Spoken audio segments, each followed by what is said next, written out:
வணக்கம், நான் உங்கள் நண்பன். நீ நம்ம பார்க்க போகிறது ஒரு படத்துடைய ரிவ்யூ தான். என்ன படம் பார்க்குறது முன்னாடி நம்ம ஸ்கை ஷோ டைமுக்கு லைக் பண்ணுங்கள், கமெண்ட் பண்ணுங்கள், சப்ஸ்கிரைப் பண்ணால் மறக்காதீங்க. பில் பட்டனையும் தட்டி விடுங்க. இன்றைக்கி நம்ம ஸ்கையில் பார்க்க போகிற படம் காளிதாஸ் 2.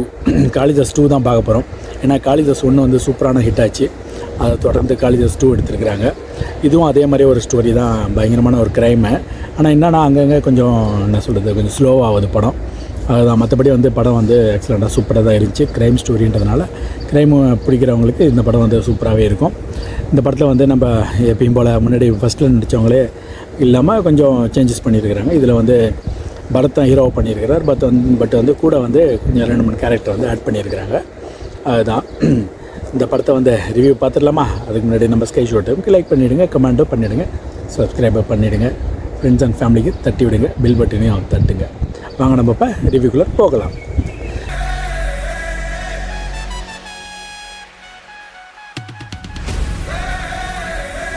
காளிதாஸ் 2 இந்த படத்தோட டேரக்டர் பார்த்திங்கன்னா ஸ்ரீ செந்தில் தான். அப்புறம் வந்து கூட வந்து சப்போர்ட்டிங்காக பார்த்திங்கன்னா மியூசிக் வந்து சூப்பராகவே இருக்குது. நம்ம ஷாம் சிஎஸ் தான் பண்ணியிருக்கிறாரு. ப்ளஸ் வந்து கூடவே நம்ம கிஷோர் நடிச்சிருக்கிறாரு. ப்ளஸ் வந்து பவானி ஸ்ரீ நடிச்சிருக்கிறாங்க. அப்புறம் வந்து பிரசன் ராஜ் நடிச்சிருக்கிறாரு.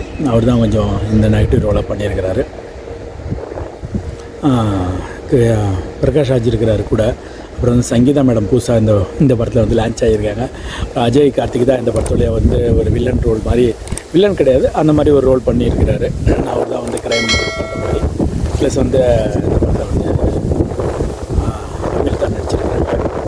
சூப்பராகவே இருக்குது படம். என்ன சொல்கிறது, எக்ஸலண்ட்டான ஒரு படம்னு வச்சுக்கலாம். ஏன்னா அந்த கிரைம் படம்னாலே நிறைய பேருக்கு வந்து உட்காந்து பார்ப்பாங்க. நல்லாயிருக்கும் அந்த படம். தேட்டரில் சூப்பராக ஓடிட்டுருக்குது.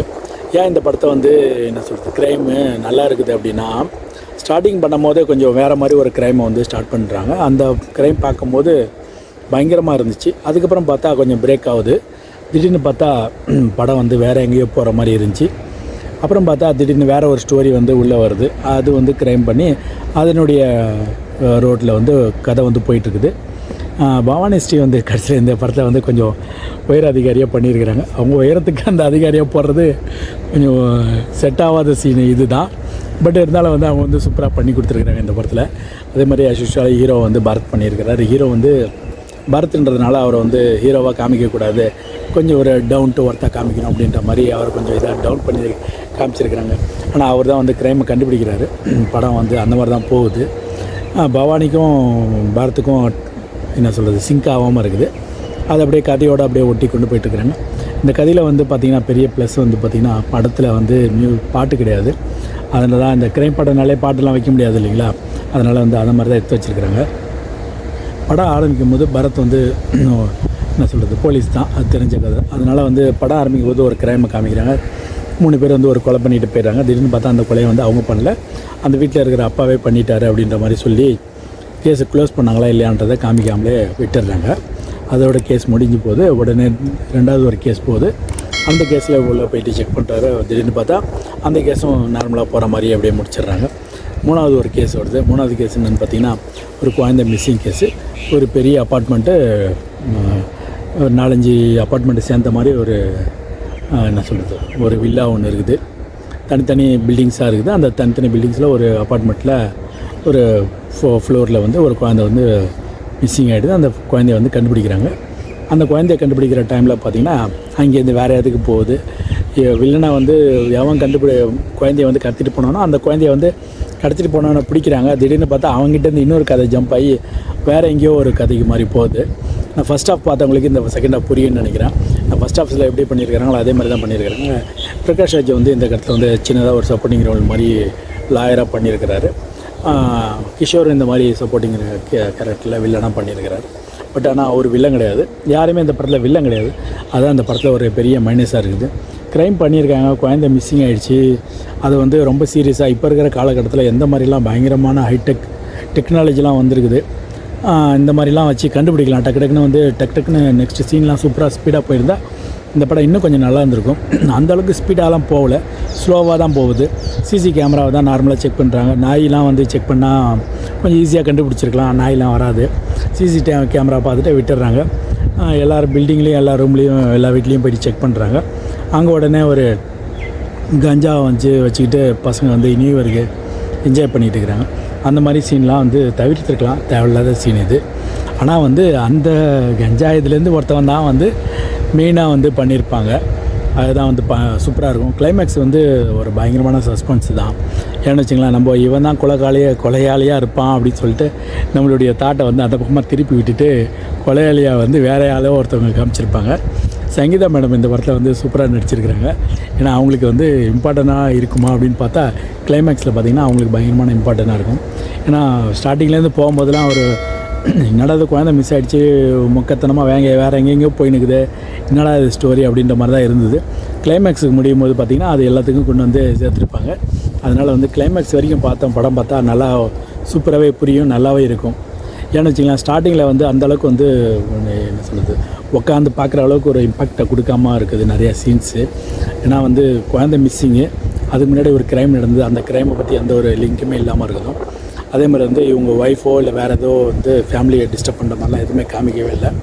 ஒரு போலீஸ்காராக இருக்கிறார், போலீஸ்காரர் வந்து ஒரு கேஸை பார்க்குறாரு, உடனே அடுத்த கேஸுக்கு போகிறாரு, அதுக்கப்புறமேட்டா இன்னொரு கேஸுக்கு போகிறாரு, இன்னொரு கேஸுக்கு இவங்க வந்து பெரிய அதிகாரியாக வந்து பவானி வராங்க. அதுக்கு மேலே இருக்கிற பெரிய அதிகாரியாக ஒருத்தர் வந்து இந்த மாதிரிலாம் பண்ணாதீங்க, இந்த கேஸ் வந்து கண்டுபிடிச்சி கொடுங்க அப்படின்ற மாதிரி சொல்கிறாரு. என்ன வரும்னா ஒரு என்ன சொல்கிறது, ஒரு நுனி சீட்டில் வைக்கிற ஒரு க்ரைம் அப்படின்ற மாதிரி ஒரு ஸ்ட்ராங்கான ஒரு சீனோ, ஸ்ட்ராங்கான ஒரு விஷுவலோ, ஸ்ட்ராங்கான ஒரு மியூசிக் அந்த மாதிரி எதுவுமே இல்லை படத்தில். அதுதான் பெரிய மைனஸாக தெரிஞ்சுது, எனக்கு தெரிஞ்சுது. உங்களுக்கு எப்படி தெரிஞ்சதுன்னு தெரியல, நீங்கள் படம் பார்த்துருந்தீங்கன்னா கீழே கமெண்ட் பண்ணுங்கள். ஏன்னா அந்த மாதிரி ஒரு ஃபீல்டு இருந்தால் தான் இந்த க்ரைம் படத்துக்கு வந்து பெரிய பலமாக இருக்கும். மியூசிக் வந்து ரொம்ப பலமாக இருக்கணும், மியூசிக் வந்து அந்தளவுக்கு பலமாக இல்லை. ப்ளஸ் வந்து சீன்ஸ் வந்து பயங்கரமாக இருக்கணும். நான் க்ரைம் படம்னாலே ஒரு வித்தியாசமான ஒரு ஸ்க்ரீன்ஷாட்லாம் வைக்கணும், ஸ்க்ரீன் ப்ளேலாம் பயங்கரமாக இருக்கணும். அந்த மாதிரிலாம் யோசிக்காமல் சிம்பிளாகவே எடுத்துருக்குறாங்க. கிளைமேக்ஸ் வந்து நல்லா பயங்கரமாக எடுத்துருக்கிறவங்க, சரி மீதியெல்லாம் வந்து மறந்துடுவாங்க அப்படின்ற மாதிரி எடுத்து வச்சுருக்கிறாரு. ஏன்னா ஸ்டார்டிங்லேருந்து ஒரு சீனை கொடுத்துட்டோம், அடுத்தது வந்து கொஞ்சம் என்ன சொல்கிறது, லூஸில் விட்டுடலாம் அப்படின்ற மாதிரி எடுத்து வச்சுருக்கிறாங்க படத்தை. அந்த மாதிரி வந்து படம் வந்து மீதியெல்லாம் தவிர்த்துட்டு கிளைமேக்ஸ் வரைக்கும் படத்தை பார்த்து நல்லா என்ஜாய் பண்ணிங்கன்னா கண்டிப்பாக இந்த படம் எல்லாருக்குமே பிடிக்கும். ஏன்னு வச்சிங்களேன், கிளைமேக்ஸில் தான் எல்லாத்தையும் ரிவீல் பண்ணுறாங்க. பட் இருந்தாலும் அதுக்கான முன்னாடி இருந்ததெல்லாம் பார்த்திங்கன்னா, என்னடா அது இதுக்காகவா இப்படி நடந்துச்சு அப்படின்னு டக்குன்னு ஒரு 4-5 சீனை உள்ளே போட்டு க்ளோஸ் பண்ணுற மாதிரி இருக்கும் படம். சூப்பராகவே இருந்துச்சு. என்ன வச்சுங்களேன், க்ரைம் படம்னாலே இவங்க தான் நம்மளை கொலைகாலின்னு கண்டுபிடிக்க முடியாது, மற்றவன் தான் கொலை பண்ணியிருப்பான். அதுதான் இந்த படத்தையும் எடுத்து வச்சுருக்கிறாங்க. பட் இருந்தாலும் வந்து க்ரைம் படம்ன்றது நல்லாவே தான் இருக்குது. நான் காளிதாஸ் 2 1 எப்படி இருந்துச்சு அந்த மாதிரி தான் 2வும் இருக்குது. கண்டிப்பாக போய் தேட்டரில் போய் என்ஜாய் பண்ணி பார்க்கலாம். அந்த ரேஞ்சில் தான் இருக்குது படம். ப்ளஸ் வந்து பெருசாக வந்து என்ன சொல்கிறது, நிறைய கேரக்டர்லாம் கண்ணாமண்ணான்னு போட்டு குழப்பி விடாமல் சிம்பிளாகவே முடிச்சு வச்சுருக்கிறாங்க. பரத்துக்கு வந்து அதிகமான வேலையை கொடுக்கல, அதே மாதிரி அவங்க கூட இருக்கிறவங்களுக்கு தான் பயங்கரமான வேலையை கொடுத்துருக்குறாங்க. அவர் அப்படியே எப்பயுமே வந்து ஒரு ரஃபாகவே வந்துட்டு ரஃபாகவே போகிற மாதிரி போயிட்டுருக்கிறாரு. கண்டிப்பாக போய் தேட்டரில் போய் என்ஜாய் பண்ணி பாருங்கள். ஒரு விஷுவல் ட்ரீட்டாக தான் இருக்குன்னு வச்சுங்களேன் இந்த படம். மீண்டும் வேறு என்ன படம் போடலான்னு சொல்லிட்டு சொல்லுங்கள். ஏன்னா வந்து வேறு என்ன படம் ரிவ்யூ போடலாம், வேறு என்ன படம் உங்களுக்கு பிடிக்கும், வேறு என்ன படம் நீங்கள் பார்த்தீங்க, ஓடிடியில் வரல படம்லாம் வந்து ரிவ்யூ போடலாமா என்ன ஏதுன்னு சொல்லிட்டு கீழே கமெண்ட் பண்ணுங்கள். சப்ஸ்கிரைப் பண்ணிவிடுங்க, ஃப்ரெண்ட்ஸ் அண்ட் ஃபேமிலிக்கு தட்டி விடுங்க. மீண்டும் நான் உங்களை சந்திக்கிறேன். நன்றி, வணக்கம்.